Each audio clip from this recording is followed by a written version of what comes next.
महात्म्याचं जे केलेलं पुण्य आहे तेच आपल्याला जीवनामध्ये आडवे येतं. आमचे सद्गुरू नेहमी सांगतात आपल्यावरती काही जे होणार आहेत म्हणजे काही येणार आहेत संकट ते आपल्या भक्तीने ते कमी होत असतात. त्याचं पतन होत असं निघून जातात ते. म्हणून त्याकरता भक्ती फार महत्वाची आहे. आणि ऐका ना, देव कधी उभं मागं पुढं राहतो का? ऐका माझी जनाई आई साहेब, इतकी ताकद होती भक्तीमध्ये की भगवंतासाठी छोट्याशा बालवयामध्ये बापाला घेऊन पंढरपूरला आले. आई काही दिवसांनी निघून गेले महाराज, म्हणजे स्वर्गवासी झाला. आणि जनाई पंढरपूरमध्ये राहायला लागल्या. काय करायचं म्हणून त्यांचा हात नामदेव शेट्टींकडे देवा सांगितलं.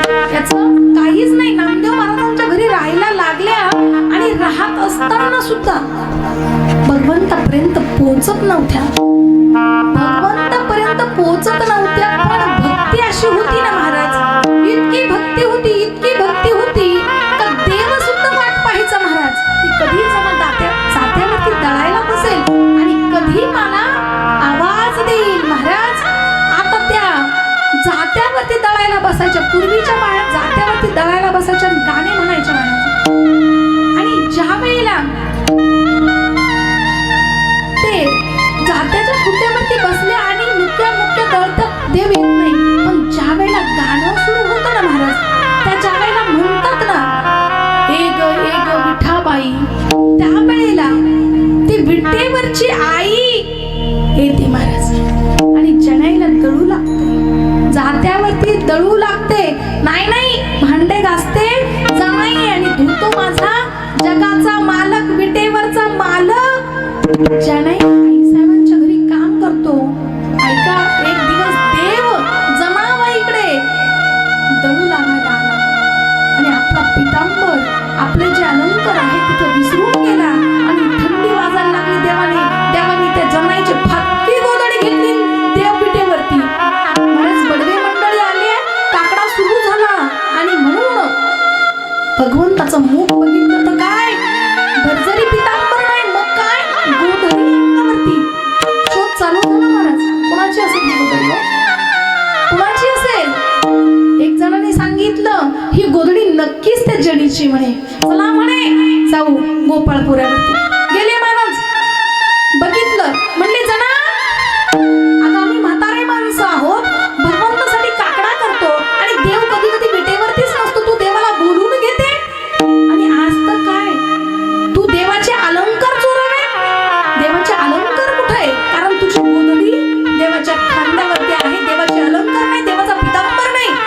ज्या ठिकाणी दळण चालू होतं त्या ठिकाणी माझ्या जनाईचे देवाचे अलंकार दिसावेत. आणि मग त्यांनी सांगावं हिने देवाचे अलंकार चोरले, काय करायचं? कुणीतरी म्हणावं फाशीची शिक्षा द्या, सुळावरती चढवा. काही दिवस झाले, तू काही सांगू शकते का देवाला? तू इथं बोलून घेते का? नाही, देवाचे अलंकार तू चोरावे. ऐका ना, माझ्या जनाईला सुळावरती नेण्याकरता निघाले महाराज. आता सुळावरती लावणार जनाई आईसाहेब भगवंताचा धावा करताय महाराज. इतका धावा केला विठ्ठलाच्या असा कार्य विठ्ठला तू केला सिकावा, अलंकार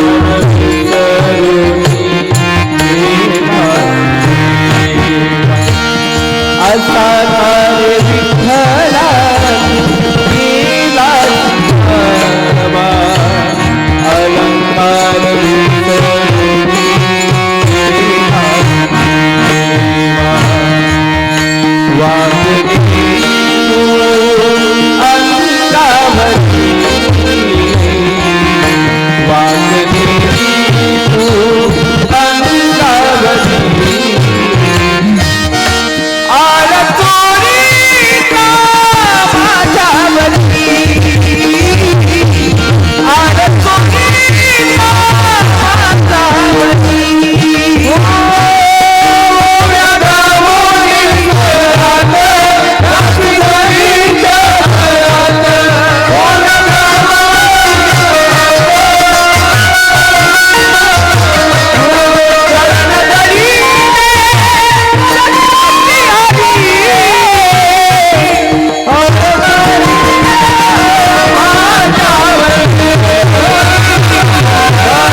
सुळावरचं नाही आईसाहेब बघतात आता पांडुरंगाचा धावा सुरू केलाय.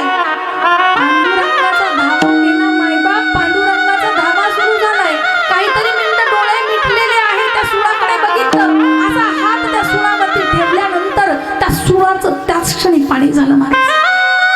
बघा, हा विटेवरचा मालक भक्ती केल्यानंतर राहतोच महाराज, राहतोच. त्याकरता बघा महाराज सांगतात, भगवंत जर माघारी पुढं उभा राहायचं असेल तर कशी भक्ती करायची. अभंगाचं तिसरं चरण. जय